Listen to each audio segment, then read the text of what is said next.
I'm Jessica Martinez, and at 3:17 a.m. on a Tuesday night in October, I watched through my hidden security cameras as my own brother David doused my art studio with gasoline and struck a match. He thought he was burning down 5 years of my blood, sweat, and dreams for a quick $50,000 insurance payout that we'd supposedly split. What David didn't know was that I'd quietly upgraded my coverage to $500,000 just 2 weeks earlier, and every single second of his arson was being recorded in crystal clear high definition. The look on his face when the insurance investigator showed him the footage of himself dancing around the flames like some demented pyromaniac. Absolutely priceless. Before we jump back in, tell us where you're tuning in from, and if this story touches you, make sure you're subscribed, because tomorrow I've saved something extra special for you. Growing up in the Riverside neighborhood of Austin, David and I were like two sides of the same coin that never quite matched up. I was the kid who organized neighborhood art fairs at 8 years old, selling painted rocks and friendship bracelets to buy more supplies. David was the one who convinced other kids to pay him $1 to watch him eat bugs, then spent the money on candy instead of sharing with his investors. Even as children, our approaches to making money were fundamentally different. I believed in creating value through hard work and creativity. David believed in finding shortcuts and exploiting other people's trust. Our parents, Maria and Carlos Martinez, ran Martinez Auto Repair on East 7th Street for 37 years. Dad was the kind of mechanic who'd explain exactly what was wrong with your car, show you the broken parts, and charge you fairly for honest work. Mom handled the books with precision that would make an accountant weep with joy.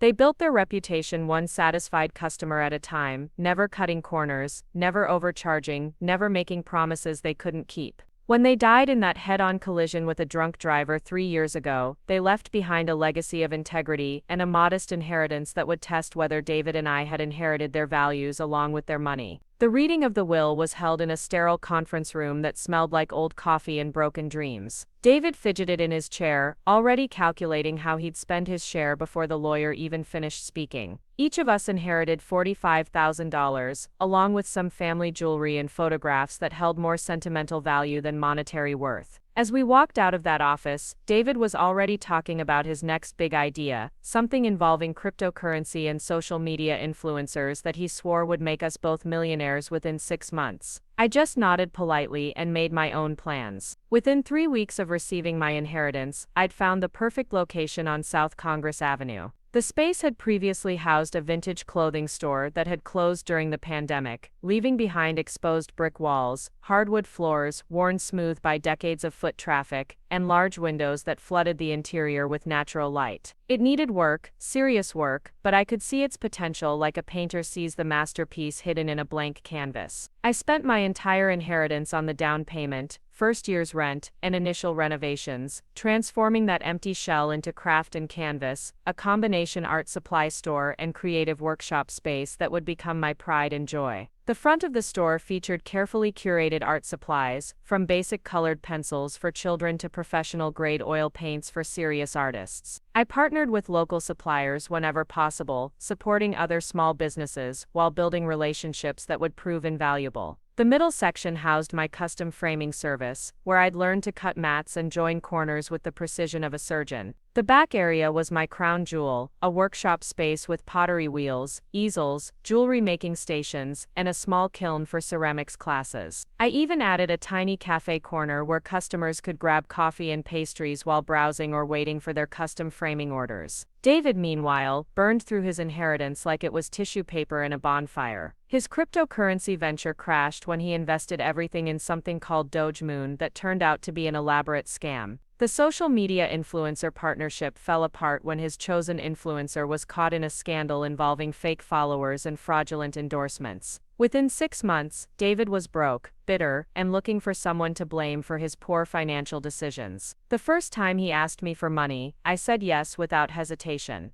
$500 to cover his rent seemed like a small price to pay for family harmony. The second time, it was $1,000 for car repairs that he claimed were urgent. By the third request, I was starting to see a pattern, but I still helped because that's what family does, right? David had this way of making his problems sound temporary, his solutions sound foolproof, and his requests sound reasonable. He was a master manipulator who'd been practicing on me since childhood.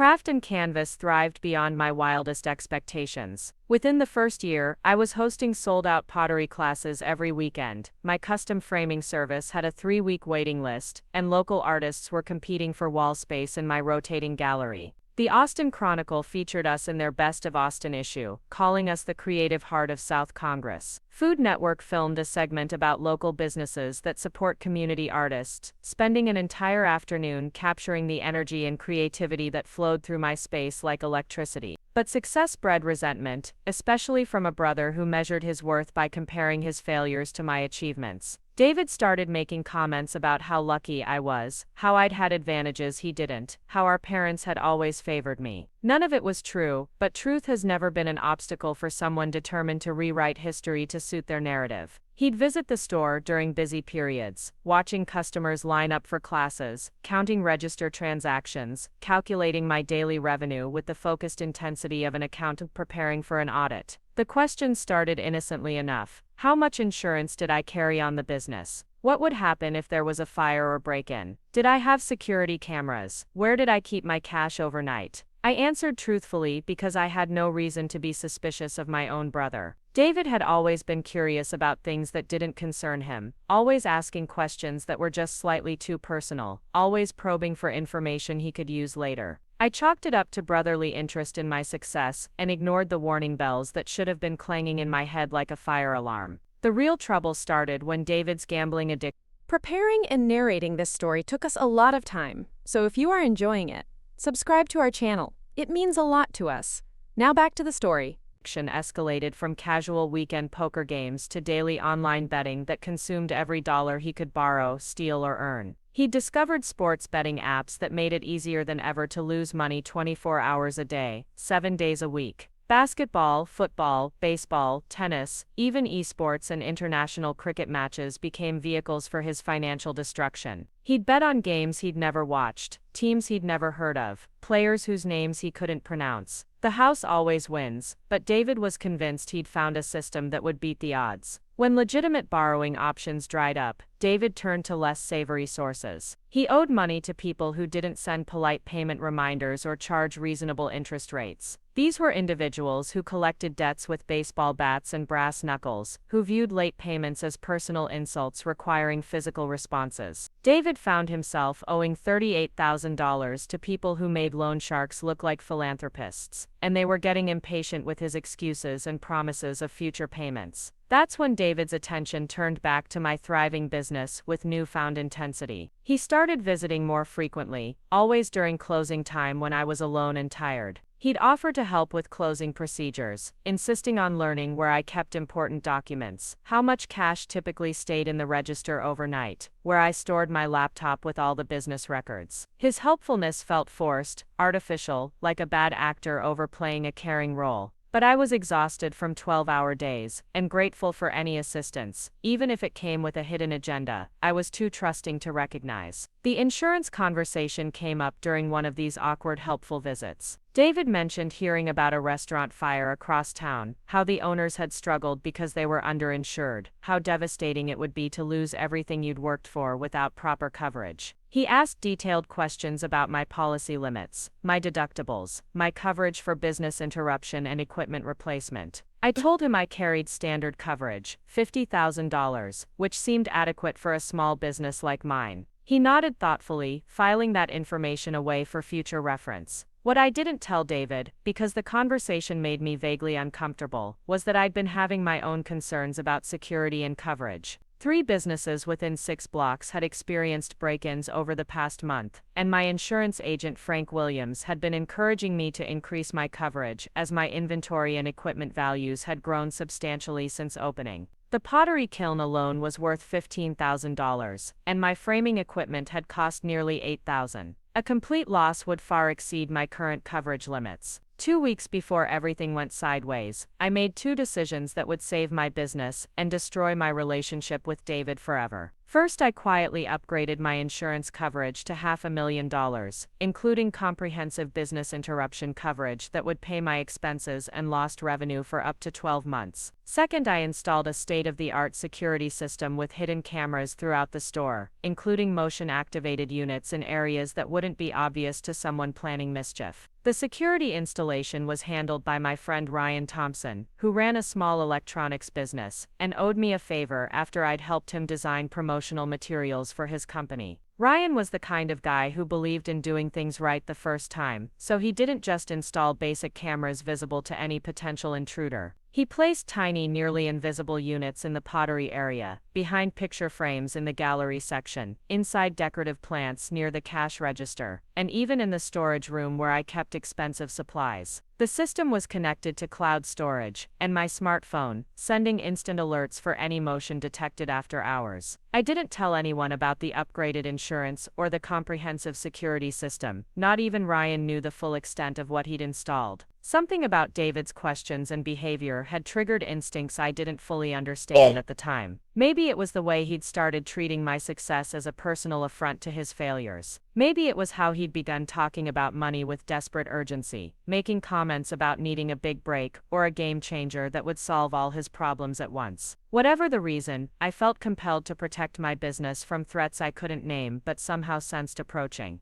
The night everything changed started like any other Tuesday. I'd closed the store at 9, after a successful day that included 2 pottery classes, several custom framing orders, and steady retail sales. David had stopped by around 7, ostensibly to see how things were going, but I noticed him paying particular attention to my closing routine. He watched me count the register, noted where I stored the cash bag, observed my security procedures with the intensity of someone studying for a final exam. When I suggested he head home since I had everything under control, he lingered for another 20 minutes, making small talk that felt forced and unnatural. After David finally left, I finished my usual closing tasks, turned off the lights, set the alarm, and drove home to my apartment feeling inexplicably uneasy. Something about his visit had felt different, more purposeful, like a reconnaissance mission disguised as brotherly concern. I tried to dismiss these feelings as paranoia, brought on by stress and long hours, but sleep eluded me as my mind replayed every interaction, every question, every lingering glance at my security procedures. At 3:17 a.m., my phone erupted with motion alerts from the security system. My first thought was that a cat had triggered the sensors, or maybe the building's ancient heating system had caused something to shift. But as I grabbed my phone and opened the security app, the live feed showed a figure moving purposefully through my store with a small flashlight. Even in the dim light, I recognized the silhouette immediately. David was inside craft and canvas, and he definitely wasn't there to browse the watercolor selection. I watched in real time through my smartphone screen as David moved through my store like he owned the place, which in his twisted mind, maybe he thought he did. He wasn't being careful or stealthy like a typical burglar would be. Instead, he walked with the confidence of someone who believed he belonged there, someone who thought he understood exactly what he was doing and how it would all play out. He went straight to my office area, behind the custom framing station, ignoring the cash register and the expensive art supplies that would have been obvious targets for any legitimate thief. David pulled out my filing cabinet drawers with practiced efficiency, clearly looking for something specific. I realized with growing horror that he was searching for my insurance documents, the papers that would tell him exactly how much money he thought we'd be splitting once my business burned to the ground. What he didn't know was that I'd moved all my important documents to a safety deposit box at the bank 3 weeks earlier, another precaution that had seemed like paranoid overkill at the time, but now felt like divine inspiration. After 20 frustrating minutes of finding nothing but empty file folders and outdated vendor catalogs, David's body language shifted from confident to agitated.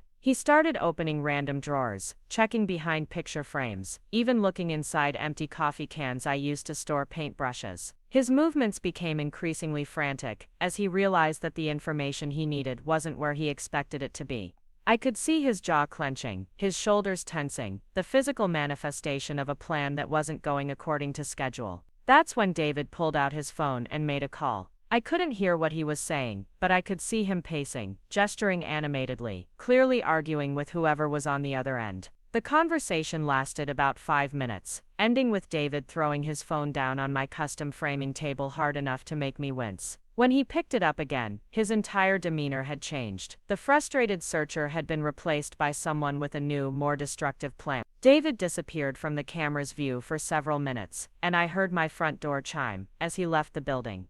I thought maybe he'd given up, abandoned whatever scheme he'd been planning when he couldn't find the insurance paperwork. For a brief naive moment, I allowed myself to hope that my brother had come to his senses, realized that whatever he'd been contemplating was wrong, and decided to find some other solution to his problems. That hope lasted exactly 12 minutes. At 3:47 a.m., David returned, and this time he wasn't alone. The cameras captured him entering with two other men I didn't recognize, both carrying what looked like supplies or equipment. One was tall and lanky with sleeve tattoos covering both arms, the other shorter and stockier with a baseball cap pulled low over his face. These weren't random accomplices David had met at a bar. These were people who moved with purpose, who clearly had experience with whatever they were about to do. I realized with sickening clarity that David's phone call had been to professional criminals, people who made their living from exactly this kind of destruction. The three of them worked with coordinated efficiency that spoke of prior planning and preparation. While David served as lookout and guide, pointing out key areas of the store, his accomplices began systematically preparing my beautiful space for destruction. The tall one carried what appeared to be accelerant, possibly gasoline or paint thinner, while the shorter one had tools that I couldn't quite identify from the camera angles, but that clearly weren't meant for artistic creation. I watched them start in the pottery section, where my expensive kiln and wheels represented thousands of dollars in equipment. They doused everything methodically, paying special attention to areas where accelerant would create maximum damage. The tall accomplice seemed to know exactly what he was doing, avoiding windows where flames might be visible from the street, focusing on interior areas, where fire would have time to establish itself before being detected. This wasn't amateur hour vandalism. This was professional arson. As they moved through the store, I could see David pointing out specific high-value items, directing his partners to areas that would create the most insurance damage. He showed them my custom framing equipment, my computer station where I processed orders, the storage room where I kept premium art supplies worth tens of thousands of dollars. David knew my business better than any outside observer could, and he was using that intimate knowledge to maximize destruction. The most heartbreaking moment came when they reached my gallery wall, where I displayed rotating artwork from local artists. These weren't just products for sale. They were dreams made manifest, creative expressions from people who trusted me to showcase their talents. I watched David's accomplices carelessly splash accelerant across paintings that represented months of work, sculptures that were one-of-a-kind masterpieces, photographs that captured moments of pure artistic inspiration. David stood there watching, showing no emotion as they prepared to destroy not just my livelihood, but the creative output of dozens of other people. During this entire nightmare, I was faced with an agonizing decision. I could call 911 immediately, potentially saving some of my inventory and equipment, but losing the evidence of David's involvement. If I intervened too early, David could claim he'd discovered the break-in and was trying to stop it, or his accomplices could scatter before police arrived, leaving him to play the innocent victim.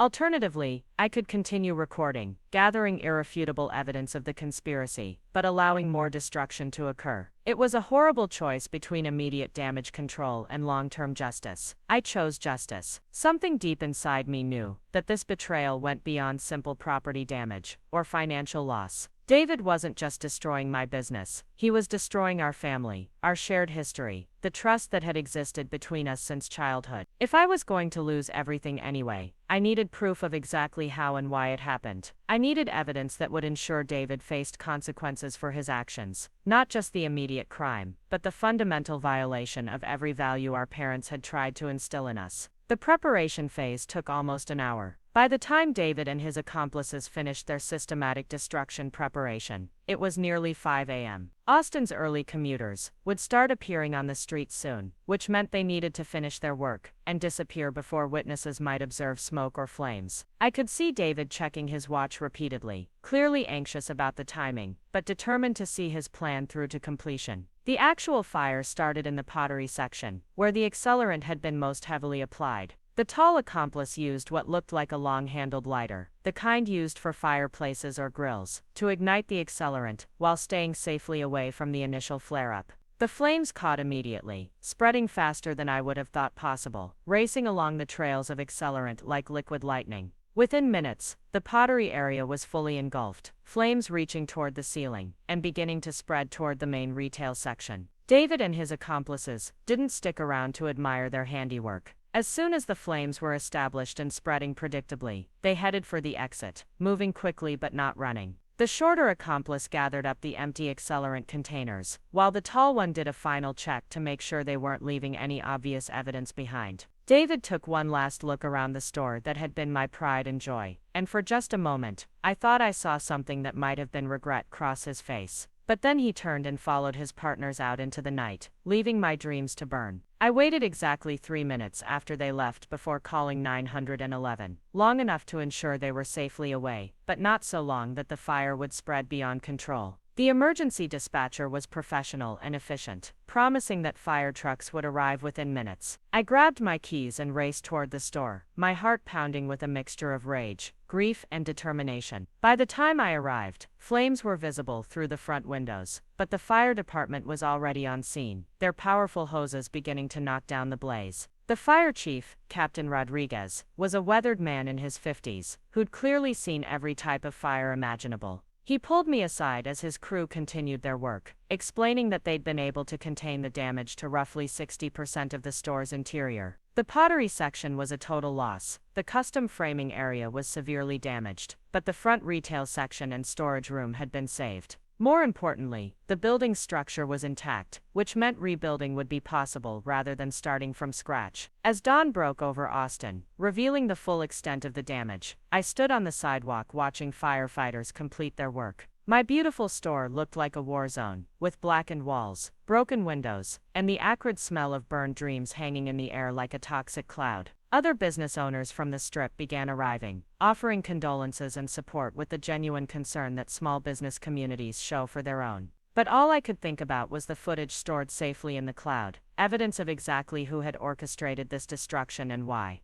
Detective Maria Santos arrived just as the fire trucks were preparing to leave. She was a compact woman with intelligent eyes and the kind of presence that commanded attention without demanding it. Her first questions were routine, establishing my identity and relationship to the business, confirming that I hadn't been present during the fire, gathering basic information for her initial report. But I could see her noting details that others might miss, the pattern of damage that suggested accelerant use, the lack of electrical or mechanical sources that might have caused accidental ignition. When Detective Santos asked if I had any idea who might want to harm my business, I took a deep breath and made the decision that would change everything. I told her about the security cameras, about the footage I'd been recording, about watching my own brother orchestrate the destruction of everything I'd worked to build. Her expression didn't change, but I saw something sharpen in her eyes, the look of a professional who'd just been handed a case that was about to become very interesting. We went to my apartment to review the footage together, and I watched Detective Santos's face as she observed David's systematic preparation, his coordination with professional accomplices, his complete lack of remorse as he prepared to destroy not just my business, but the artwork of other people. She took notes throughout the viewing, occasionally asking me to replay certain sections. Building what I could already see would be an airtight case for arson and conspiracy. The insurance investigator, Frank Williams, arrived later that morning with his own team of experts. Frank was the agent who'd sold me the upgraded policy just 2 weeks earlier, and I could see him putting pieces together as he examined the damage pattern. When I told him about the security footage and David's involvement, his expression went from professional concern to barely contained excitement. Insurance fraud cases, especially ones with this level of evidence, were apparently the kind of challenges that investigators dreamed about. As word of the fire spread through Austin's tight-knit arts community, people began arriving to offer support and assistance. Local artists whose work had been destroyed in the gallery section came to survey the damage, but instead of anger or blame, they expressed determination to help me rebuild and replace what had been lost. The owner of the coffee shop next door offered temporary space for me to continue custom framing work. A pottery studio across town volunteered to host my classes until I could replace my equipment. The outpouring of community support was overwhelming and beautiful, a stark contrast to the calculated betrayal that had caused all this damage. But the most important arrival was Ryan Thompson, who showed up with his laptop and a grim expression that told me he'd already guessed what the security footage would reveal. Ryan had installed the cameras that captured everything, and he felt personally responsible for ensuring that the evidence would be properly preserved and presented. He worked with Detective Santos to create multiple backup copies of the footage, ensuring that David's betrayal would be documented beyond any possibility of deletion or destruction. As the day progressed, the full scope of what David had attempted became clear. He'd planned to split the insurance money with me, playing the supportive brother who would help me through the tragedy of losing my business to an unfortunate accident. He would have consoled me, helped me file the insurance claim, and then suggested that we use the payout to start fresh somewhere else, maybe go into business together, where he could benefit from my success instead of resenting it. It was a plan that revealed not just criminal intent, but a fundamental misunderstanding of who I was and what I valued. David had no idea that I'd upgraded my insurance coverage, so he was expecting a $50,000 payout instead of the $500,000 that would actually be paid out. He had no idea about the comprehensive security system that had recorded every moment of his crime. Most importantly, he had no idea that I would choose justice over family loyalty, that I would hand over evidence that would send my own brother to prison, rather than participate in his scheme or cover up his crime. The next morning, David called me, with what he probably thought was Perfect timing. His voice was filled with fake concern and manufactured surprise as he asked if I'd heard about the terrible fire at my store. He offered to come over immediately, to help me deal with the insurance company, to provide whatever support I needed during this difficult time. His performance was flawless, exactly the kind of concerned response an innocent brother would have upon hearing about his sister's tragedy. I told David that would be wonderful, that I really needed family support right now, that I was completely overwhelmed by dealing with insurance investigators and police reports. I suggested we meet at the store so he could see the damage for himself and help me figure out what could be salvaged. David agreed immediately, probably already calculating his share of the insurance payout and planning how he'd spend money that he thought was coming his way. What David didn't know was that Detective Santos would be waiting with handcuffs and a warrant backed up by video evidence that showed his crime in stunning detail. He also didn't know that the insurance investigator had already determined that this was a clear case of arson with intent to defraud, or that I'd spent the previous 24 hours working with law enforcement to ensure that justice would be swift and certain. As I hung up the phone after confirming our meeting, I felt a complex mixture of emotions that I'm still trying to process years later. There was satisfaction in knowing that David would face consequences for his actions, relief that I had evidence to prove what really happened, and grief for the brother I thought I knew but apparently never really understood. Most of all, there was determination to rebuild my business better and stronger, to honor the trust that my community had placed in me, and to ensure that David's betrayal would ultimately fail to achieve its intended goal of destroying everything I'd worked to create. The meeting at the burned remains of Craft and Canvas was scheduled for 2 p.m. on Thursday, exactly 36 hours after the fire had gutted my dreams and revealed my brother's true nature. I arrived early with Detective Santos, who positioned herself and two plainclothes officers strategically around the area while I waited for David to make his appearance. The smell of smoke still hung heavy in the autumn air, mixing with the scent of wet ash and charred wood that made my stomach turn every time the wind shifted direction. David pulled up in his beat-up Honda Civic at exactly 2:15, fashionably late as always, probably thinking that arriving a few minutes after the appointed time would make his concerns seem more authentic. He dressed for the occasion in dark jeans and a somber button-down shirt, the kind of outfit someone might wear to a funeral or other tragic event. His face was arranged in an expression of appropriate shock and sympathy as he approached the store, though I noticed he was careful to look directly at the damage rather than at me, probably afraid that eye contact might give away the performance he was putting on. The first words out of David's mouth were perfectly scripted concern. He wrapped me in what felt like a genuine hug, asking if I was okay, expressing disbelief at the extent of the damage, wondering aloud how something like this could happen in our safe neighborhood. His acting was so convincing that for a split second, I almost doubted what I'd seen on the security footage. Almost, but then I remembered the image of him directing his accomplices to pour accelerant on local artists' work, and my resolve hardened like concrete setting in winter. David walked through the ruins of my store with the careful attention of someone surveying their handiwork while pretending to discover it for the first time. He made all the right sounds of sympathy and outrage, pointing out specific items that had been destroyed, commenting on how much certain pieces of equipment had cost, lamenting the loss of inventory that represented months of careful curation. What he didn't realize was that his knowledge of exactly which items had been most valuable, which areas had sustained the worst damage, was far too detailed for someone seeing the destruction for the first time. Detective Santos watched from across the street, positioned where she could observe David's reactions while remaining out of his sight. She'd explained that sometimes the most telling evidence comes not from what suspects say, but from how they behave when they think they're unobserved. David's body language was all wrong for someone discovering a tragedy. Instead of the random emotional reactions of genuine shock, his movements were systematic and purposeful, like someone conducting an inventory of damage they'd already anticipated. When David suggested we sit down to discuss insurance matters and figure out our next steps, I led him to the small cafe table that had survived the fire relatively intact.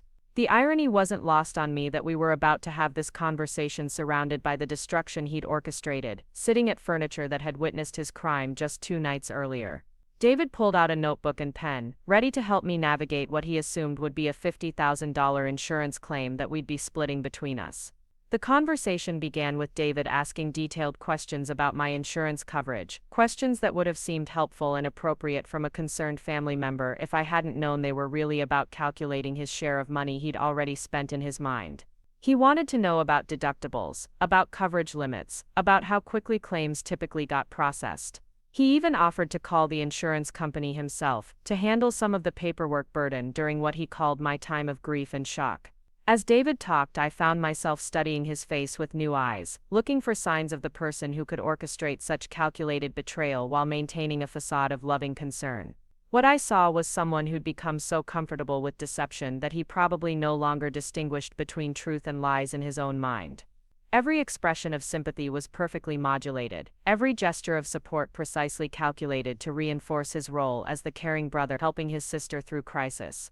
The moment of truth came when I mentioned that the insurance investigator wanted to meet with both of us, that there were some questions about the fire's origin that needed to be cleared up before the claim could be processed. David's reaction was the first crack in his performance, a split second of genuine alarm that flickered across his features before he regained control. He asked what kind of questions, why they needed to speak with him, whether this was normal procedure for fire damage claims. I explained that investigators routinely interviewed family members and anyone with access to the property, that it was standard procedure designed to rule out fraud or criminal activity. David nodded along, but I could see him processing this information, probably wondering if his accomplices had left any evidence behind, calculating whether his alibi for Tuesday night would hold up under scrutiny. He asked when this meeting would take place, suggesting that he wanted to be as helpful as possible while making sure his work schedule would allow him to participate. That's when Detective Santos emerged from her position across the street, walking toward us with the measured pace of someone who'd done this hundreds of times before. David noticed her approach and assumed she was another insurance representative or perhaps a city inspector examining fire damage. He straightened his posture and arranged his features in the expression of cooperative concern that he'd been practicing since childhood, ready to charm another authority figure into believing his version of events. Detective Santos introduced herself and asked David to confirm his identity, a routine request that he answered without hesitation. She then asked if he'd mind answering a few questions about the fire, explaining that she was investigating the incident and needed to speak with anyone who had knowledge of the business or access to the property. David readily agreed, probably figuring that cooperation would make him look innocent while giving him an opportunity to reinforce whatever alibi he'd prepared. The first few questions were standard and non-threatening. When had David last visited the store? What was his relationship to the business? Did he know of anyone who might want to harm his sister or damage her property? David answered smoothly, establishing himself as the concerned brother who visited regularly, supported his sister's success, and couldn't imagine anyone wanting to cause this kind of destruction. His performance was flawless, exactly the kind of responses an innocent person would give. Then Detective Santos asked David where he'd been between midnight and 6 a.m. on Tuesday night, and I saw his first moment of genuine uncertainty. He'd obviously prepared an alibi, but the specific time frame seemed to catch him off guard, probably because he hadn't expected investigators to narrow down the fire's timing so precisely. He claimed to have been home alone, watching television and then sleeping, admitting that he had no witnesses who could verify his whereabouts during those crucial hours. Detective Santos nodded thoughtfully and asked if David would mind coming to the station to provide a formal statement, explaining that having everything properly documented would help expedite the investigation and insurance claim. David agreed immediately, probably thinking that formal cooperation would further establish his innocence while giving him an opportunity to lock in his story before any contradictory evidence emerged. He suggested they could go right away, demonstrating his eagerness to help resolve the situation. What David didn't know was that Detective Santos had already prepared arrest warrants based on the security footage, that a team of investigators had spent the previous day building an airtight case for arson and conspiracy. and that his helpful cooperation was about to become his official confession to multiple felonies. He also didn't know that his two accomplices had been arrested earlier that morning, that one of them had already agreed to testify against him in exchange for reduced charges, and that his carefully planned crime had unraveled completely in less than 48 hours. As we walked toward Detective Santos's unmarked car, David kept up his performance of helpful concern, asking about the investigation timeline, expressing hope that whoever did this would be caught quickly, offering to provide any additional assistance that might be needed.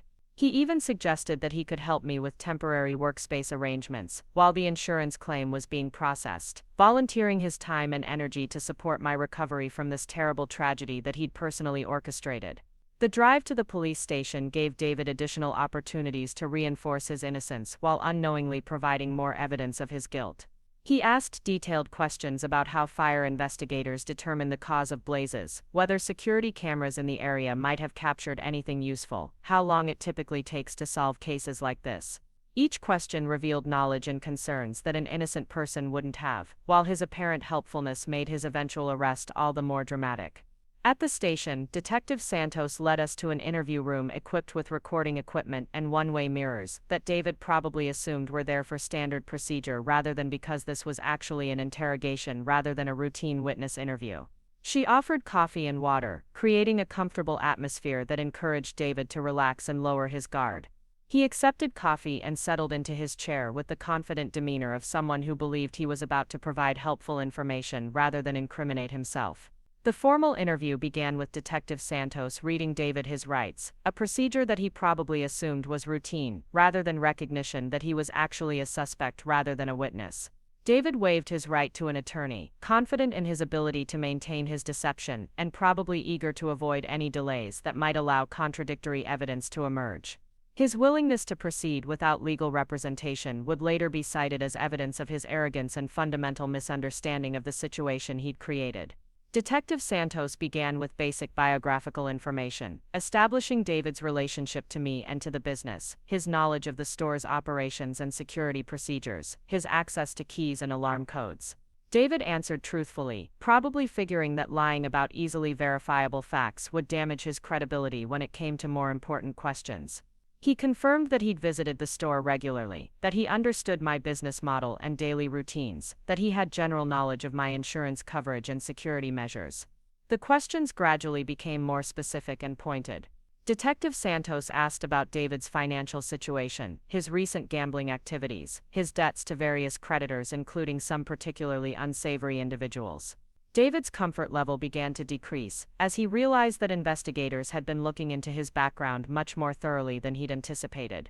He admitted to some financial difficulties, but downplayed their severity, claiming that his problems were temporary and manageable, rather than desperate enough to motivate criminal behavior. When Detective Santos asked about David's whereabouts during the specific time window when the fire occurred, he repeated his earlier claim about being home alone.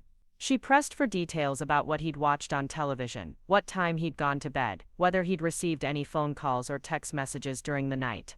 David provided answers that sounded plausible but lacked the kind of specific detail that innocent people typically remember about routine evenings, especially when those evenings occurred just 2 nights earlier.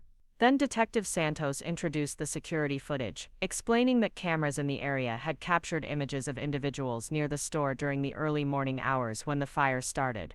David's reaction was carefully controlled, but I could see him calculating whether his disguise had been adequate, whether the camera angles might have captured identifying features, how much evidence might exist to contradict his alibi. He maintained his innocent expression while internally probably scrambling to adjust his story to account for this unexpected development.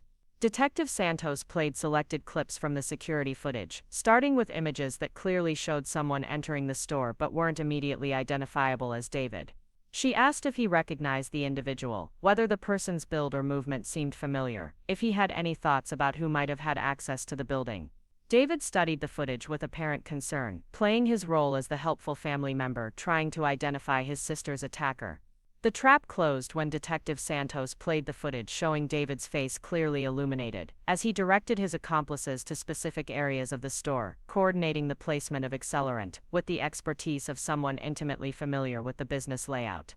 The color drained from David's face as he saw himself orchestrating the destruction of my livelihood, caught in high-definition detail that left no room for denial or alternative explanation. David's first instinct was to claim that the footage had been doctored, that someone had manipulated the images to make him appear guilty of crimes he didn't commit. When that explanation was met with skeptical silence, he shifted to claiming that he'd been forced to participate by the same people he owed money to, that his involvement was coerced rather than voluntary. Detective Santos listened patiently to these increasingly desperate explanations, while making notes that would later be used to demonstrate consciousness of guilt. The interview continued for another 2 hours as David tried various versions of his story, each one contradicting the previous explanation, and further demonstrating his guilt. He claimed to have been trying to save inventory. When the accomplices surprised him at the store, he suggested that the footage showed him attempting to discourage the arsonists, rather than directing them. He even tried to argue that he'd been planning to warn me about the fire before it got out of control, that his presence at the scene was part of an elaborate plan to minimize damage rather than maximize it. Each explanation was systematically dismantled by Detective Santos, who had the advantage of multiple camera angles, recorded audio of David's coordination with his accomplices, and testimony from one of those accomplices who'd already provided detailed information about the planning process and David's role as the mastermind. The weight of evidence was overwhelming and irrefutable, leaving David with no plausible alternative to admitting his guilt. The final moment of the interview came, when Detective Santos asked David directly whether he'd conspired to burn down my business for insurance money, whether he'd recruited accomplices to help execute the arson, and whether he'd planned to split the insurance payout with me, while concealing his role in causing the damage that would generate that payout. David's last attempt at deception crumbled under the weight of evidence, and he finally admitted to the conspiracy, while trying to minimize his culpability and blame external circumstances for forcing him into criminal behavior. As Detective Santos formally arrested David and processed him into the county jail system, I felt a complex mixture of vindication and sadness that would take months to fully process. Justice was being served, evidence had prevailed over deception, and David would face appropriate consequences for his actions. But I'd also lost my brother, not just to the criminal justice system, but to the revelation that he was capable of such calculated betrayal of family trust and loyalty. The trial began 6 months after David's arrest, during Austin's sweltering summer, when the courthouse air conditioning struggled against the Texas heat and the weight of accumulated evidence. The prosecution had built a case so comprehensive that David's defense attorney, a public defender named Marcus Webb, who'd drawn the short straw on this particular assignment, looked defeated before opening statements even began. The security footage alone was devastating enough to secure a conviction, but prosecutors had also assembled financial records, witness testimony, digital communications, and expert analysis that painted a picture of premeditated arson, motivated by gambling debts and family resentment. I sat in the front row of the courtroom every day, watching as the evidence unfolded like layers of betrayal being peeled away to reveal the calculated nature of David's crime. The prosecuting attorney, Sarah Chen, was a methodical woman who understood that juries respond to stories as much as facts, and she structured her case to show not just what David had done, but why his actions represented such a fundamental violation of family trust and community values. She began with video testimony from local artists, whose work had been destroyed in the fire, people who'd trusted me to display their creative efforts, and who'd lost irreplaceable pieces to David's greed. The first week of testimony established the timeline and scope of David's financial desperation. Witnesses from various gambling establishments testified about his increasing frequency of visits, his escalating bet sizes, his obvious distress when losses mounted faster than his ability to pay. A representative from the online betting platform he'd been using provided records showing that David had lost over $40,000 in just 3 months, betting on everything from professional sports to amateur college games he clearly knew nothing about. The testimony painted a picture of addiction spiraling completely out of control. Detective Santos took the stand on Tuesday of the second week, walking the jury through her investigation with the professional competence that had made David's arrest seem inevitable in retrospect. She explained how the security footage had been discovered, how the evidence had been preserved and analyzed, how David's own statements during the interview had corroborated what the cameras had already revealed. The jury listened with fascination as she described the technical aspects of the investigation, the coordination with fire department experts, the process of building an airtight case against multiple defendants. The security footage itself was played in court on a large screen that dominated the jury's attention and left no room for doubt about David's guilt. Watching those images again in the formal setting of the courtroom, surrounded by 12 strangers who were seeing my brother's betrayal for the first time, I felt the same mixture of rage and heartbreak that had overwhelmed me during that awful night when I'd first witnessed his crime. The footage was silent, but the jury could clearly see David's coordination with his accomplices, his familiarity with the store's layout, his complete lack of hesitation as he directed the placement of accelerant throughout my business. David's accomplices had already pleaded guilty and been sentenced, but both testified against him as part of their plea agreements. Marcus Thompson, the tall man with sleeve tattoos, explained how David had approached him about the job, promising easy money for what he described as simple vandalism that wouldn't hurt anyone. Thompson admitted that he'd assumed they were being hired to scare someone or send a message, not to commit insurance fraud. He testified that David had provided detailed information about the store's layout, security systems, and valuable inventory, knowledge that only someone with intimate access could have possessed. The second accomplice, Robert Vega, provided even more damaging testimony about David's role as the mastermind of the operation. Vega explained that David had researched accelerant types, fire investigation techniques, and insurance claim procedures for weeks before the actual arson. He'd studied how to maximize damage while making the fire appear accidental, how to destroy evidence of criminal activity, how to position the crime scene to support his planned story about discovering the fire and trying to help. Vega's testimony revealed the depth of David's planning and the calculated nature of his betrayal.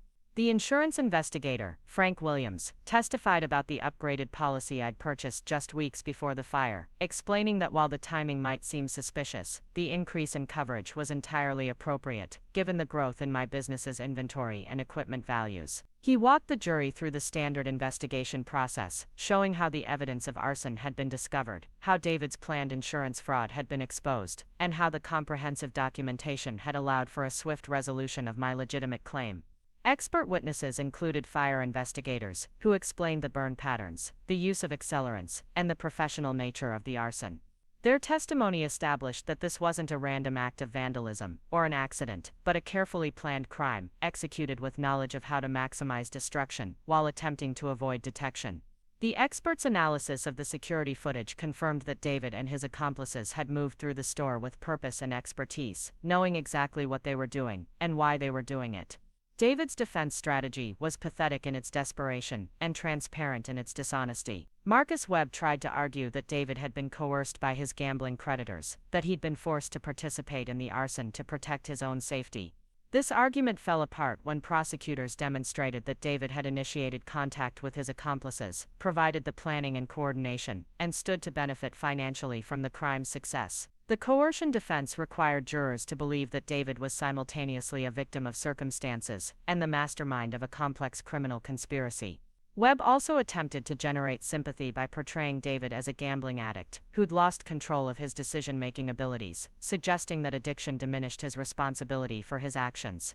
This approach backfired when prosecutors showed that David's planning had extended over several weeks, that he'd made numerous calculated decisions throughout the process, and that he'd shown no remorse or attempt to prevent the crime, even when he had opportunities to change course. Addiction might explain motivation, but it didn't excuse the methodical nature of his betrayal.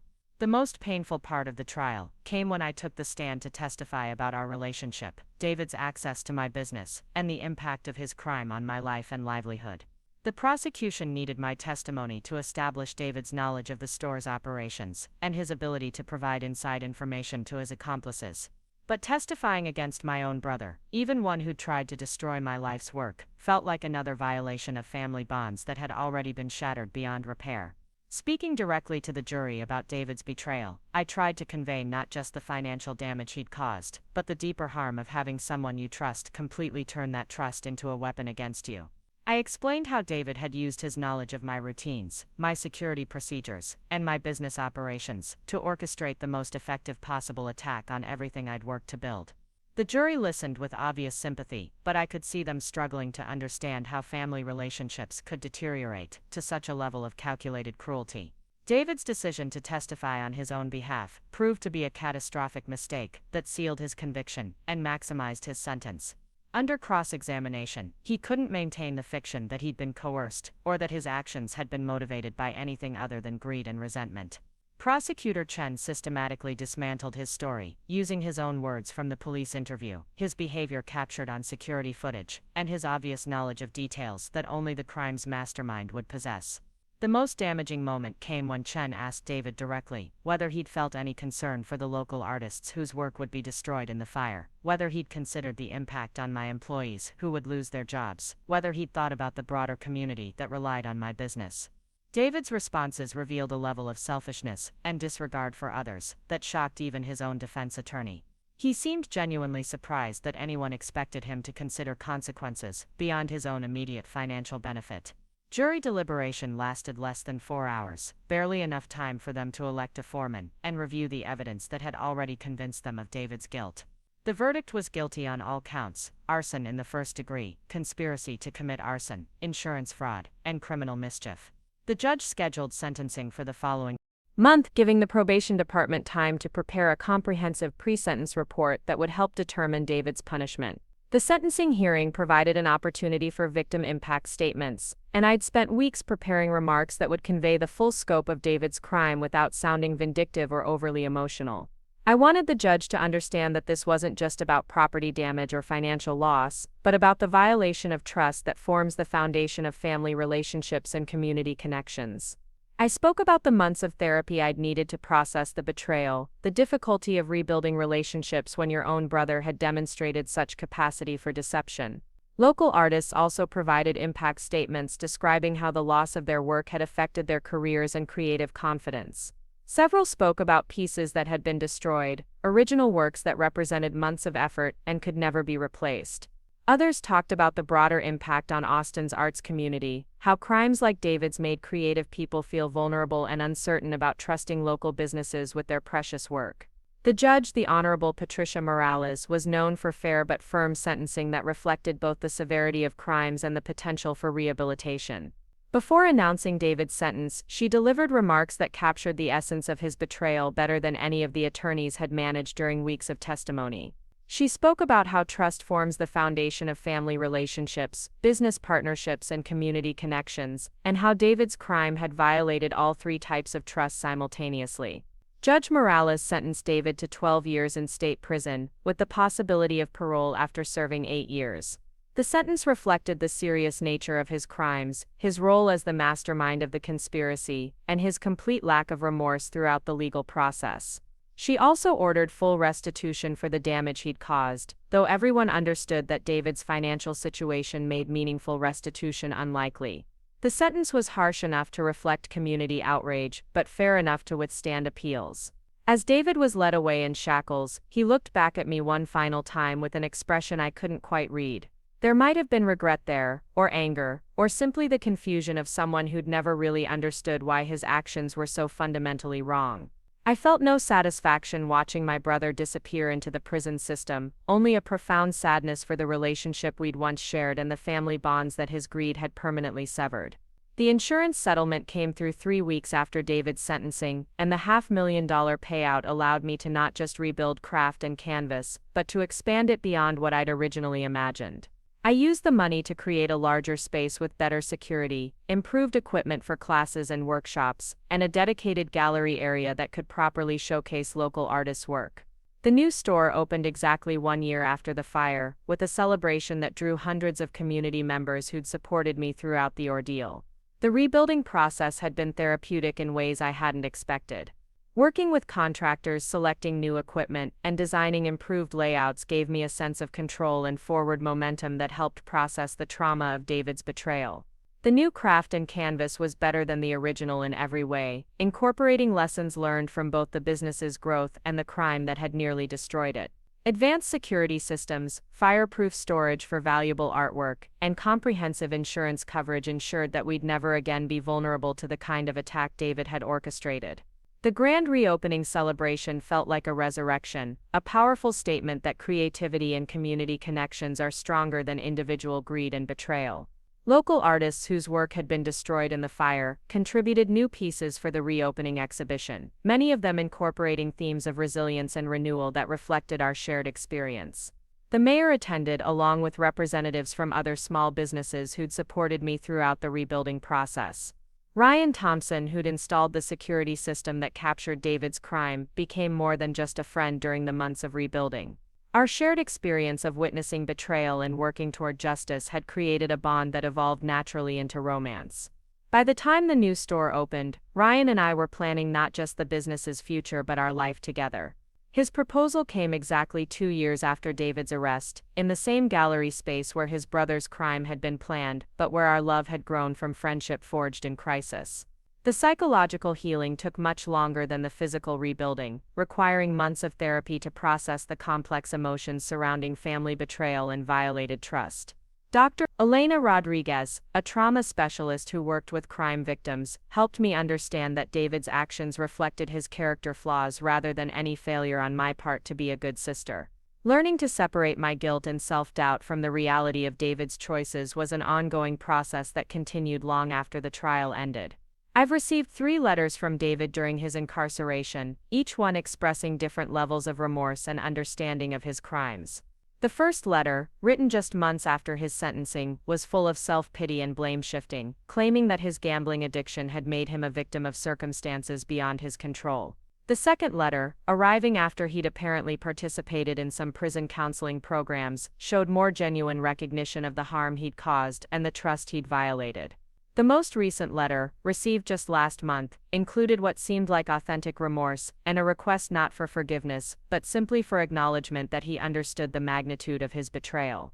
I haven't responded to any of David's letters, not out of cruelty, but because I'm still processing what kind of relationship, if any, might be possible with someone who demonstrated such capacity for calculated deception. The therapist suggests that forgiveness is a process rather than a decision, something that might evolve over time as I continue healing, and David hopefully continues growing into someone capable of genuine remorse and changed behavior.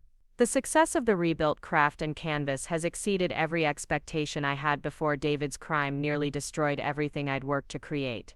We now employ 8 people, offer classes 7 days a week, and have a waiting list for our most popular workshops. The gallery space features rotating exhibitions that have attracted attention from art critics and collectors throughout Texas.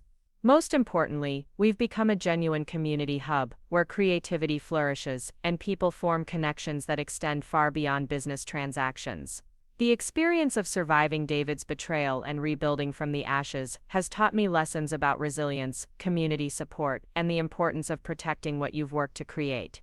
I've learned that trust shouldn't be given blindly, even to family members, but that the capacity for trust shouldn't be destroyed by one person's betrayal. The security systems and comprehensive insurance that now protect my business represent not paranoia but wisdom gained through painful experience. 3 years after the fire, I've established the Austin Creative Recovery Fund, a nonprofit organization that helps artists and small business owners recover from crimes and disasters that threaten their livelihoods. The fund provides emergency financial assistance, temporary workspace, and emotional support for people whose creative work has been threatened by circumstances beyond their control. It's my way of transforming David's destructive actions into something that helps other people overcome similar challenges.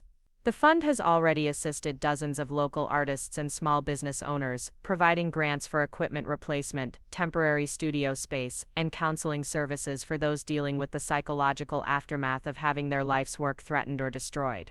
Each person we help represents a victory of creativity over destruction, community support over individual greed, resilience over despair. Looking back on everything that's happened, I realize that David's attempt to destroy my business ultimately made it stronger, more secure, and more deeply connected to the community it serves. His betrayal revealed the depth of support I had from friends, customers, and fellow business owners who rallied around me during the darkest period of my professional life. The new craft and canvas stands not just as a rebuilt business, but as a testament to the power of community solidarity in the face of individual cruelty. David will be eligible for parole in 5 more years, and I honestly don't know what kind of relationship we might have if and when he's released. The brother I thought I knew no longer exists, replaced by someone capable of calculated betrayal for financial gain. Whether the person who emerges from prison will be worthy of limited trust remains to be seen. What I do know is that my life has moved forward, grown stronger, and found new meaning in ways that his crime was never intended to enable. The story of craft and canvas burning down has become part of Austin's small business folklore, told as an example of how community support can help entrepreneurs recover from even the most devastating setbacks. But for me, it remains primarily a story about family, trust, and the painful process of learning that sometimes the people closest to you are capable of the deepest betrayals. It's also a story about resilience, community, and the possibility of rebuilding something better from the ashes of what was destroyed. The sound of the gavel echoing through the Travis County courtroom marked the end of one chapter and the beginning of another. As David was escorted out in handcuffs, his orange jumpsuit, a stark contrast to the expensive suits he used to wear when trying to charm potential business partners, I felt a strange mixture of closure and emptiness. The legal system had worked exactly as it should have, delivering justice with methodical precision, but no court ruling could repair the fundamental damage to our family or restore the innocence I'd lost when I discovered what my own brother was capable of doing. Walking out of that courthouse into the blazing Texas afternoon, I was immediately surrounded by local news crews who'd been following the story since David's arrest. The case had captured public attention partly because of the dramatic security footage, but mostly because it represented every small business owner's worst nightmare combined with every family's deepest fear of betrayal from within. The reporters asked predictable questions about forgiveness, about whether I'd ever speak to David again, about how I planned to move forward after such a public and personal violation of trust. I gave them the standard responses about focusing on rebuilding and healing, about being grateful for community support, about hoping David would use his prison time for genuine reflection and change. What I didn't tell them was how surreal it felt to discuss my brother's crime with strangers while he sat in a jail cell planning appeals that everyone knew were hopeless. The evidence had been too overwhelming, the jury's verdict too decisive, the judge's sentence too carefully reasoned to leave room for successful legal challenges. The media attention brought unexpected opportunities along with the obvious intrusions into my privacy. Publishers contacted me about writing a book detailing the experience. Television producers proposed documentaries about family betrayal and small business resilience. Speaking bureaus offered lucrative contracts for presentations about overcoming adversity. I declined most of these opportunities, partly because I wasn't ready to profit from such a painful experience, but mostly because I wanted to focus my energy on rebuilding rather than reliving the trauma. The insurance settlement process had been remarkably smooth thanks to Frank Williams's expertise and the comprehensive evidence that left no doubt about the crime's circumstances. The $500,000 payout arrived in my business account exactly 90 days after the final court ruling, accompanied by a letter from the insurance company's executives expressing their appreciation for my cooperation in exposing the fraud attempt. They noted that cases like mine, where victims actively assisted in gathering evidence against family members, were rare and demonstrated integrity that deserved recognition. Using the insurance money wisely became my primary focus during the months following David's sentencing.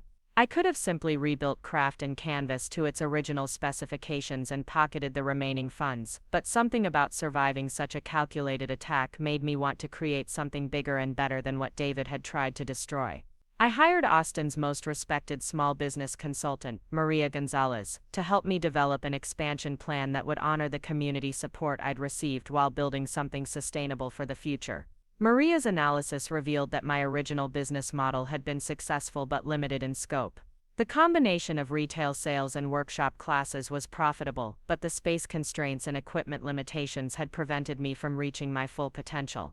With $500,000 to invest, we could create a comprehensive creative center that would serve not just individual customers, but also schools, corporate clients, and the broader artistic community that had rallied around me during the crisis. The search for a new location took 3 months and involved examining dozens of properties throughout Austin's rapidly changing landscape. We finally found the perfect space in a renovated warehouse district where gentrification was bringing new businesses, while maintaining the artistic character that made the area attractive. The building had previously housed a furniture manufacturing company and offered 12,000 square feet of space with high ceilings, excellent natural light, and the industrial character that appeals to creative professionals.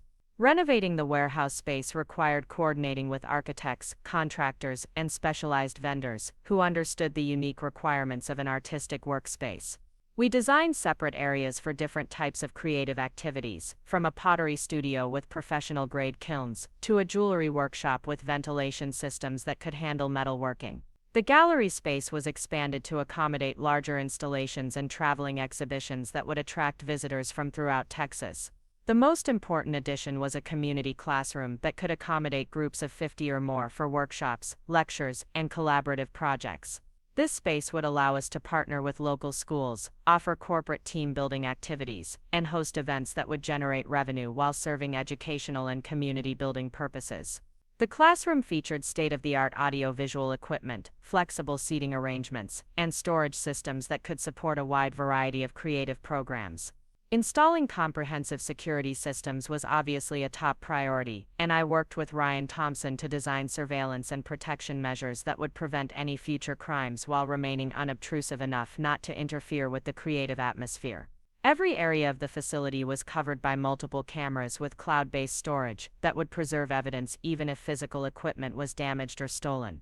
Motion sensors, alarm systems, and reinforced entry points created multiple layers of protection without making the space feel like a fortress.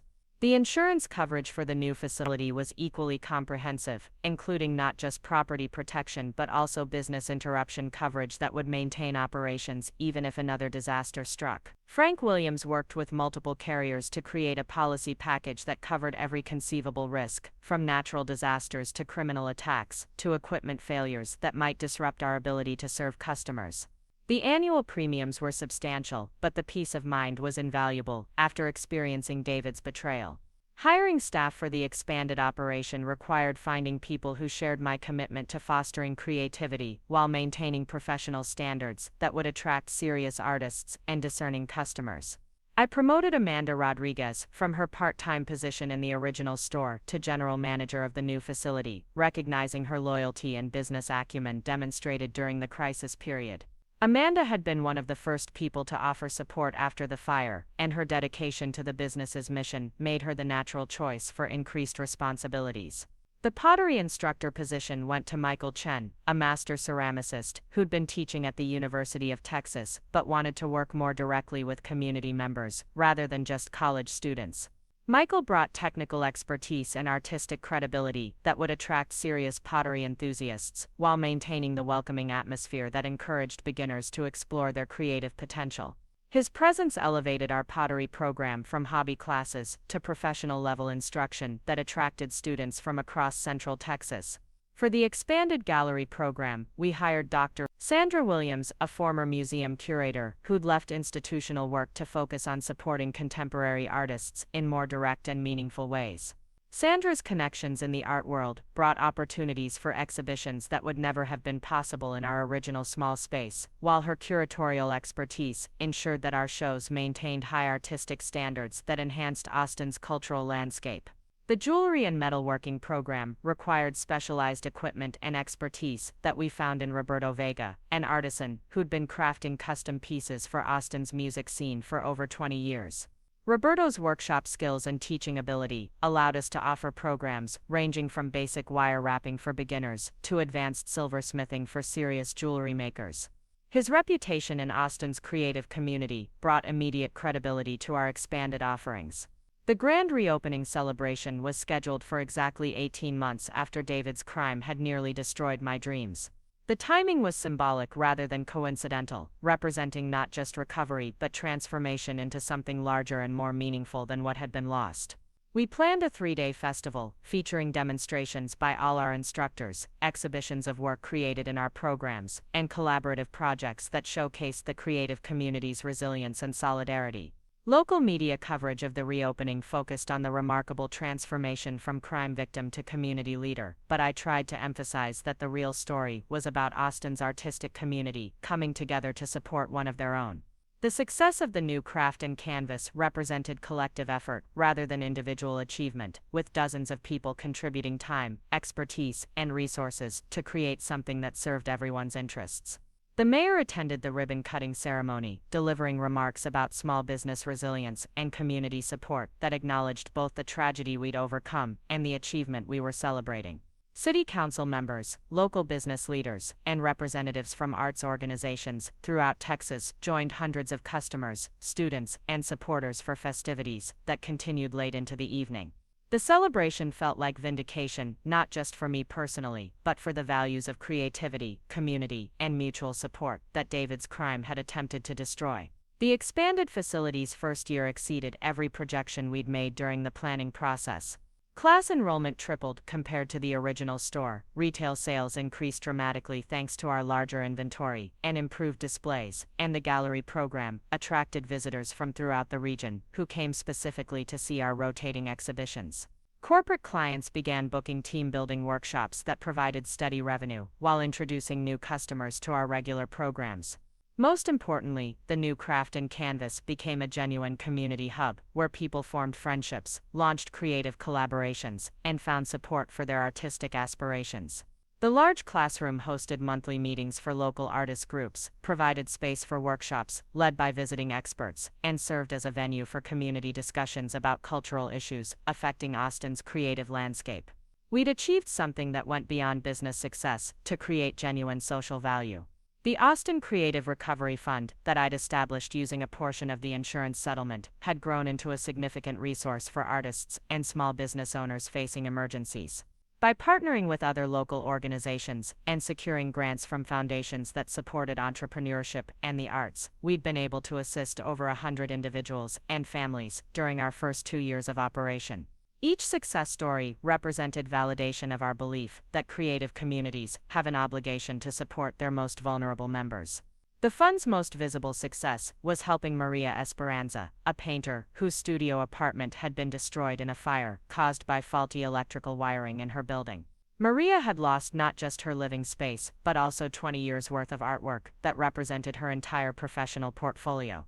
The Recovery Fund provided temporary housing assistance, replacement art supplies, and studio space in our facility while Maria rebuilt her life and career. Her first exhibition after the fire, held in our gallery 18 months later, sold every piece and launched her into a new phase of artistic and financial success.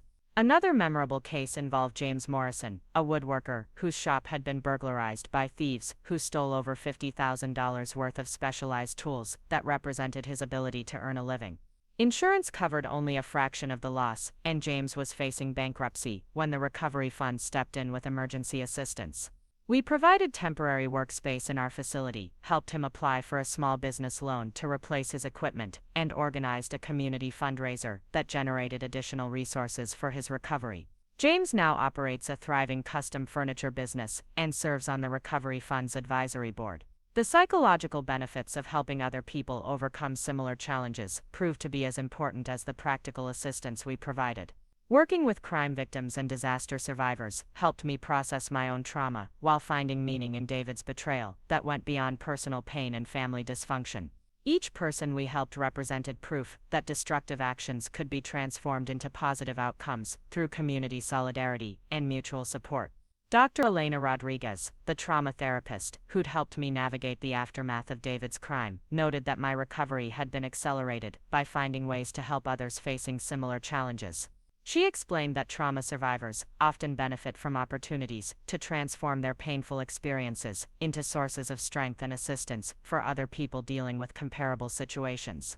The Recovery Fund represented a textbook example of post-traumatic growth, where surviving adversity leads to increased resilience, deeper relationships, and enhanced appreciation for life's possibilities. Ryan Thompson and I were married in a ceremony held at the new Craft and Canvas facility, exactly 3 years after David's arrest. The wedding reflected our shared commitment to creativity, community, and the artistic values that had brought us together during the crisis period. Local artists contributed decorations, our instructors provided entertainment, and the reception featured work created by students in our programs. The celebration felt like affirmation that love and creativity could triumph over betrayal and destruction. Our honeymoon was a working trip to Italy, where we studied traditional ceramics techniques, visited historic art centers, and gathered ideas for new programs we could offer at Craft and Canvas. The experience reinforced our belief that artistic traditions survive and flourish when communities commit to preserving and transmitting creative knowledge across generations. We returned to Austin with expanded perspectives on our facility's potential role in maintaining cultural continuity while fostering innovation. The 4th anniversary of David's crime passed without significant observance, marking a transition from acute trauma recovery to long-term healing and growth. I no longer thought about the fire every day, no longer felt anxiety every time someone mentioned David's name, no longer wondered what I could have done differently to prevent his betrayal. The psychological wounds had healed sufficiently that I could discuss the experience without emotional distress, though I remained vigilant about protecting myself and my business from future threats. David's letters from prison had evolved from self-pity and blame-shifting to what appeared to be genuine remorse and understanding of the harm he'd caused. His most recent communication included detailed descriptions of counseling programs he'd completed, job training he'd received, and plans he'd developed for rebuilding his life after release. Whether this apparent transformation was authentic or simply another manipulation remained to be seen, but the letters suggested that prison had provided opportunities for reflection that might not have occurred otherwise. The question of whether I would ever have any relationship with David after his release remained unanswered and largely unconsidered. Dr. Rodriguez had emphasized that forgiveness was a process rather than a destination, something that might evolve as both David and I continued changing and growing. The therapist suggested that maintaining emotional boundaries, while remaining open to the possibility of limited future contact, represented the healthiest approach to such complex family dynamics. Ryan and I began discussing plans for starting a family, recognizing that children would add new dimensions to our lives and our business. The large classroom space could accommodate family-friendly programs that would introduce creative activities to younger generations, while providing services that busy parents valued. We envisioned Saturday morning classes, where parents and children could work on projects together, building family bonds while developing artistic skills. The success of Craft and Canvas had exceeded every expectation I'd had when I first opened the original store with my inheritance from our parents. What had begun as a small retail operation had evolved into a comprehensive creative center that served thousands of people annually while contributing significantly to Austin's cultural landscape. The facility generated enough revenue to support 8 full-time employees, dozens of part-time instructors, and ongoing expansion of programs and services. More importantly, we'd created something that honored our parents' values of hard work, community service, and integrity, while building on the artistic interests they'd encouraged throughout my childhood. Maria and Carlos Martinez would have been proud to see their daughter transform personal adversity into community benefit, using the painful lessons learned from David's betrayal to create resources that helped other people overcome similar challenges. The Austin Creative Recovery Fund had become a model for similar organizations in other cities, with representatives from Dallas, Houston, San Antonio, and El Paso visiting to study our programs and implementation strategies. We'd been invited to present our approach at national conferences focused on small business resilience, community development, and arts advocacy. The fund's success demonstrated that creative communities possessed unique resources for supporting their members during emergencies. Looking back on everything that had happened since that terrible night when I watched David destroy my dreams through security cameras, I could see clearly how each challenge had led to opportunities that wouldn't have existed otherwise. The insurance settlement had provided resources for expansion that my original business model never could have generated. The community support during the crisis had created relationships that continued benefiting everyone involved. Even David's betrayal had taught lessons about trust, security, and family dynamics that made me stronger and more effective in both personal and professional contexts. The new Craft and Canvas stood as testament to the power of resilience, community solidarity, and creative vision to overcome even the most devastating betrayals. What David had intended to destroy through fire and deception had been rebuilt bigger, stronger, and more meaningful than anything he could have imagined. His attempt to profit from my destruction had instead funded the creation of something that served hundreds of people while honoring the artistic values he'd never understood or appreciated. The story of surviving family betrayal and rebuilding from ashes had become part of Austin's entrepreneurial folklore, told at business conferences and community meetings as an example of how individual resilience combined with community could overcome seemingly insurmountable challenges. But for me, it remained primarily a personal journey of discovering inner strength I hadn't known I possessed, and learning that sometimes the worst experiences can lead to the most meaningful growth. 5 years after David struck that first match in my pottery studio, Craft and Canvas had become everything I'd ever dreamed of creating and more than I'd ever thought possible. The facility served as a beacon for Austin's creative community, a resource for people discovering their artistic potential, and a reminder that destruction is temporary while creativity endures. David's crime had been intended to end my story, but instead it had simply marked the beginning of a new and better chapter. The unexpected phone call came on a Tuesday morning in March, exactly 7 years after David had poured gasoline throughout my pottery studio and ignited the flames that changed both our lives forever. I was in the middle of reviewing quarterly financial reports when my assistant knocked on my office door, her expression suggesting the conversation would be more complicated than a routine business inquiry. The voice on the other end identified himself as Warden Michael Patterson from the Huntsville unit, and his formal tone immediately told me that David's name would be mentioned before the conversation ended. Warden Patterson explained that David was eligible for early release through a rehabilitation program designed for nonviolent offenders who demonstrated genuine commitment to personal change and community service. David had completed his GED, earned a certification in addiction counseling, and spent the past 2 years working with a nonprofit organization that provided job training for formerly incarcerated individuals. The warden wasn't calling to advocate for David's release, but rather to inform me as the primary victim that a parole hearing had been scheduled and that my input would be considered as part of the evaluation process. The conversation lasted only a few minutes, but it reopened emotional wounds I'd thought had healed completely. For 7 years, I'd built a life that didn't include David, created success that existed independently of his destructive choices, and developed relationships based on trust and mutual respect rather than shared genetics and childhood memories. The possibility of David returning to Austin, potentially seeking reconciliation or financial assistance, forced me to confront questions I'd been avoiding about forgiveness, family obligations, and the appropriate boundaries between past trauma and future possibilities. I spent the following weeks consulting with Dr. Rodriguez about how to approach David's potential release, how to protect my emotional stability, while remaining open to the possibility that prison might have genuinely transformed him into someone capable of taking responsibility for his actions.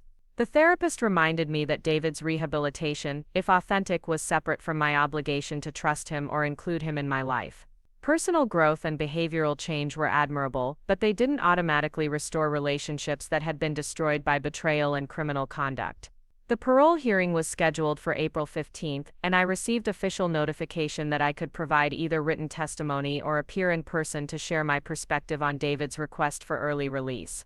The decision about whether to participate was agonizing, requiring me to balance my desire to move forward with my responsibility to ensure that justice was served appropriately. After extensive discussion with Ryan, my attorney Patricia Chen, and Dr. Rodriguez, I decided to submit a written statement that would be included in David's parole file. Writing that statement proved to be one of the most difficult tasks I'd ever undertaken, requiring me to articulate complex feelings about family betrayal, criminal justice, and personal healing in language that would be meaningful to parole board members who knew nothing about our relationship or the artistic community David had damaged. I wanted to be fair without being naive, honest about the harm he'd caused while acknowledging the possibility that he might have changed during his incarceration. The statement began by describing the impact of David's crime on my business, my employees, and the local artists whose work had been destroyed in the fire he'd orchestrated. I explained how the arson had forced me to rebuild not just physical structures but also fundamental assumptions about trust, security, and family loyalty that had been shattered by his betrayal. The financial damage had been significant, but the psychological trauma had been far more devastating and long-lasting than any property loss. I wrote about the community that had rallied around me during the recovery process, emphasizing how David's crime had ultimately strengthened relationships and created opportunities for mutual support that might not have existed otherwise. The Austin Creative Recovery Fund had grown from my desire to transform personal trauma into community benefit, helping dozens of artists and small business owners overcome emergencies that threatened their livelihoods. David's destructive actions had inadvertently generated resources and motivation for positive change that extended far beyond my individual circumstances. The most challenging part of the statement addressed the question of whether David should be granted early release based on his reported rehabilitation and community service. I acknowledged that people could change, that prison programs sometimes succeeded in transforming criminal behavior into productive citizenship, and that society benefited when formerly incarcerated individuals successfully reintegrated into their communities. However, I also emphasized that David's crime had involved not just property damage but fundamental violations of trust that had permanent consequences for everyone affected.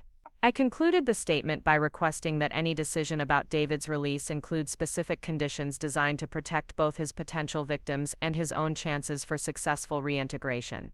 These conditions should include mandatory participation in ongoing counseling programs, regular check-ins with parole officers, restricted access to areas where I lived and worked, and requirements for steady employment that would provide structure and accountability for his daily activities. The parole hearing took place without my attendance, and I received notification of the decision 3 weeks later through official correspondence that arrived with the same impersonal formality as David's original arrest warrant. The parole board had granted David's request for early release, effective June 1st, with conditions that closely matched the recommendations I'd included in my victim impact statement. David would be required to maintain employment, participate in weekly counseling sessions, avoid contact with me unless specifically authorized by his parole officer, and complete 200 hours of community service focused on fire safety education. The news of David's impending release created unexpected anxiety that manifested in sleepless nights, increased vigilance about security procedures, and general unease that reminded me of the immediate aftermath of his original crime.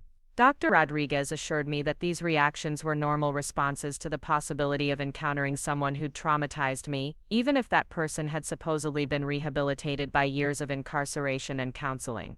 The therapist recommended strategies for managing anxiety while maintaining perspective about the actual risks involved. Ryan's response to David's release was protective and practical, focusing on security measures and legal options that would ensure my safety while respecting David's right to rebuild his life after serving his sentence. We reviewed our home security systems, updated emergency contact procedures at Craft and Canvas, and consulted with Patricia Chen about restraining orders or other legal protections that might be appropriate if David violated the conditions of his parole. The staff at Craft and Canvas received general information about David's release without specific details that might create unnecessary alarm or workplace tension. Amanda Rodriguez, who'd been with us since before the original fire, took responsibility for updating security protocols and ensuring that all employees understood procedures for dealing with suspicious individuals or potential threats. The security measures were implemented discreetly to avoid creating an atmosphere of fear or paranoia that would interfere with our mission of fostering creativity and community connection. David's actual release occurred on a Thursday morning, while I was teaching an advanced ceramics workshop to a group of retired teachers who'd discovered pottery as a post-career passion. I learned about his freedom through a brief phone call from his parole officer, who confirmed that David had been picked up by representatives from a halfway house in East Austin where he would be living for the first 6 months of his release. The parole officer emphasized that David understood the conditions of his release and had expressed commitment to rebuilding his life without causing further harm to his victims. The first few weeks after David's release passed without incident, though I found myself scanning crowds more carefully when visiting downtown Austin and paying closer attention to security camera feeds at both home and work. The heightened vigilance was exhausting and probably unnecessary, but it represented a natural response to knowing that someone who'd tried to destroy my life was now free to move around the same city where I lived and worked. The first contact came exactly 1 month after David's release, in the form of a letter delivered through his parole officer, rather than direct mail that might have violated the conditions of his supervised freedom. The letter was brief and carefully worded, obviously reviewed by counselors and legal advisors to ensure that it didn't contain anything that might be interpreted as threatening or manipulative. David wrote that he understood the harm he'd caused, accepted full responsibility for his actions, and had no expectations of reconciliation or forgiveness from me or anyone else affected by his crime. The letter described David's current living situation at the halfway house, his job working in the kitchen at a nonprofit organization that provided meals for homeless individuals, and his participation in counseling programs designed to address both his gambling addiction and the underlying psychological issues that had contributed to his criminal behavior. He mentioned completing a certification program in addiction counseling and expressed hope that he might eventually be able to help other people avoid the mistakes that had led to his incarceration. Most significantly, the letter included specific acknowledgement of the creative community that had been damaged by his actions, recognition that his crime had destroyed irreplaceable artwork, and disrupted the careers of artists who'd trusted me to display their work safely. David wrote that he'd spent considerable time in prison thinking about the broader impact of his actions, understanding for the first time that his crime had harmed not just me personally, but dozens of other people whose only connection to our family conflict was their involvement in Austin's artistic community. The letter concluded with David's commitment to rebuilding his life in ways that would honor the rehabilitation opportunities he'd received while respecting the boundaries that his victims needed to maintain for their own safety and emotional well-being. He didn't request any response or suggest any future contact, instead simply expressing hope that his efforts to become a better person would eventually serve as partial compensation for the damage he'd caused through his selfishness and criminal choices. Reading David's letter required several days of emotional processing with Dr. Rodriguez, who helped me distinguish between David's apparent sincerity and my obligation to protect myself from further manipulation or disappointment. The therapist reminded me that people could demonstrate genuine remorse while still lacking the character traits necessary for trustworthy relationships, and that my healing didn't depend on David's rehabilitation or my willingness to forgive his past actions. I decided not to respond to David's letter, not out of cruelty or unwillingness to acknowledge his apparent growth, but because maintaining clear boundaries seemed essential for my continued emotional stability and the security of the life I'd built without him. Dr. Rodriguez supported this decision, explaining that victims of family crimes often benefit from extended periods of no contact, even when offenders demonstrate genuine rehabilitation and behavioral change. The second letter arrived 6 months later, coinciding with David's transition from the halfway house to independent living in a small apartment near the nonprofit organization, where he'd been promoted from kitchen worker to program coordinator. This letter focused primarily on David's work helping other formerly incarcerated individuals find employment and housing, describing his growing understanding of how criminal behavior affected not just direct victims but entire communities that lost trust and security when laws were violated. David wrote about counseling sessions he'd attended for people struggling with gambling addiction, sharing his story as an example of how seemingly minor character flaws could escalate into life-destroying criminal behavior if left unchecked. He described the humbling experience of acknowledging his mistakes to strangers who were dealing with similar problems, recognizing that his attempt to profit from my success had ultimately cost him everything that really mattered, including his relationship with the only family he had left. The letter included updates about David's financial situation, emphasizing that he was working to pay restitution through a court-approved payment plan that would take years to complete but represented his commitment to accepting responsibility for the damage he'd caused. David wrote that he understood money could never restore the destroyed artwork or repair the relationships he'd damaged, but that making financial amends was an important part of his rehabilitation process. This second letter also contained David's first direct reference to our childhood and family history, acknowledging that he'd allowed resentment about my success to poison his memory of the loving relationship we'd shared before his gambling addiction and criminal choices destroyed our bond. He wrote about visiting our parents' gravesite for the first time since his release, spending hours thinking about the values they'd tried to instill in both of us, and how completely he'd failed to honor their memory through his actions. Again, I chose not to respond to David's letter, though I found this second communication more emotionally affecting than the first. The references to our parents and shared childhood memories created complex feelings that were difficult to process, combining grief for the relationship we'd lost with cautious hope that David might genuinely be becoming someone worthy of limited trust. Dr. Rodriguez helped me understand that these conflicted emotions were normal responses to family reconciliation attempts, regardless of whether such reconciliation was advisable or appropriate. The third letter arrived on the second anniversary of David's release, delivered along with official notification that his parole had been successfully completed and that he was now free to live without court-supervised restrictions on his movements and activities. The letter celebrated this milestone, while emphasizing David's commitment to continuing the counseling and community service that had become central to his identity as a rehabilitated former offender. David wrote about his promotion to assistant director of the nonprofit organization where he'd been working, describing programs he'd helped develop for job placement and life skills training that had successfully helped dozens of formerly incarcerated individuals avoid returning to criminal behavior. He'd also begun speaking at high schools and community colleges about the consequences of gambling addiction, sharing his story as a cautionary tale that might prevent other people from making similar mistakes. Most importantly, this letter included David's first expression of understanding about why I'd chosen not to respond to his previous communications, acknowledging that trust had to be earned through consistent behavior over extended periods rather than restored through expressions of remorse or promises of future conduct. He wrote that he'd learned to find satisfaction in personal growth and community service, rather than seeking validation from people he'd harmed through his criminal choices. The letter concluded with David's commitment to continuing his rehabilitation work regardless of whether our relationship could ever be restored, emphasizing that his motivation for positive change came from internal development rather than external expectations. He wrote that becoming someone worthy of forgiveness was more important than actually receiving it, and that his focus would remain on helping other people avoid the mistakes that had cost him his family and freedom. This third letter prompted my first serious consideration of whether some form of limited contact might be appropriate, though Dr. Rodriguez cautioned against making hasty decisions about family reconciliation based on emotional responses to well-written correspondence. The therapist suggested that if I was interested in evaluating David's rehabilitation more directly, I might consider attending one of his public speaking events, where I could observe his behavior without creating personal interaction or emotional vulnerability. Ryan supported this suggestion, offering to accompany me to one of David's presentations at Austin Community College, where he spoke monthly about addiction recovery and criminal justice reform.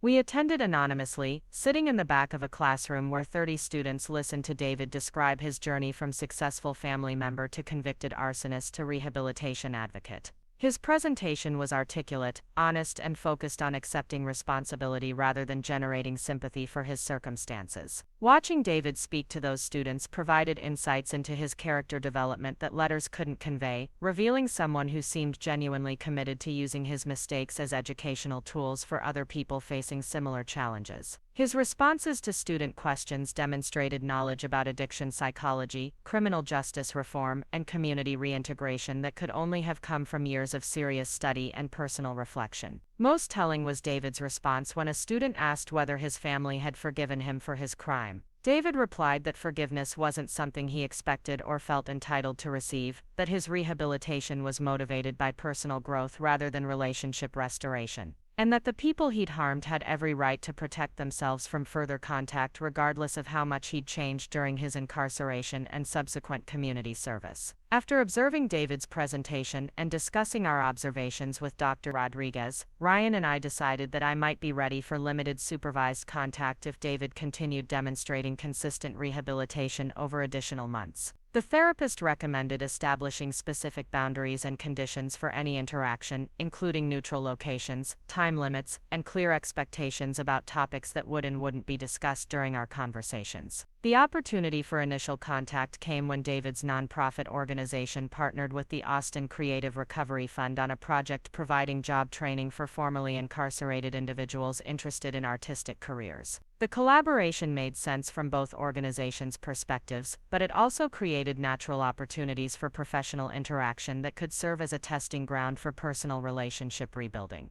Our first face-to-face conversation in nearly 8 years took place in the conference room at Craft and Canvas, with Amanda Rodriguez present as both a witness and a buffer against potential emotional intensity. David appeared nervous but respectful, acknowledging the significance of being welcomed into the space that represented everything he'd tried to destroy through his criminal actions. He toured the facility with obvious amazement at what had been built from the insurance settlement his crime had generated. The conversation lasted exactly 1 hour, focusing primarily on the collaborative project rather than personal history or family relationships. David demonstrated detailed knowledge about employment challenges facing formerly incarcerated individuals, evidence-based approaches to addiction treatment, and community resources that could support people transitioning from prison to productive citizenship. His professional competence was impressive, suggesting that his rehabilitation had included genuine skill development rather than just emotional processing. When David asked permission to visit our parents' gravesite together, I agreed to meet him there the following weekend for what we both understood would be a more personal conversation about family history, criminal accountability, and the possibility of limited future relationship. The cemetery meeting would serve as a test of whether David's apparent rehabilitation was authentic enough to support cautious reconciliation, or whether maintaining permanent distance remained the healthiest choice for everyone involved. Standing at our parents' gravesite on a warm Saturday afternoon, David and I had our first honest conversation about his crime, his incarceration, and the long process of rebuilding trust that had been shattered by his betrayal. He accepted full responsibility for his actions without making excuses or seeking sympathy, acknowledging that gambling addiction explained but didn't justify his decision to destroy my business for financial gain. The conversation was painful but necessary, providing closure that years of therapy and legal proceedings hadn't been able to achieve. David's rehabilitation appeared genuine, his commitment to community service seemed authentic, and his understanding of the harm he'd caused was more comprehensive than I'd expected. Whether these changes were sufficient to support limited family relationship remained uncertain, but they represented foundation on which careful reconciliation might eventually be built. The process would require patience, clear boundaries, and ongoing evaluation of David's behavior over months and years rather than decisions based on single conversations or written correspondence. Up next, you've got 2 more standout stories right on your screen. If this one hit the mark, you won't want to pass these up. Just click and check them out.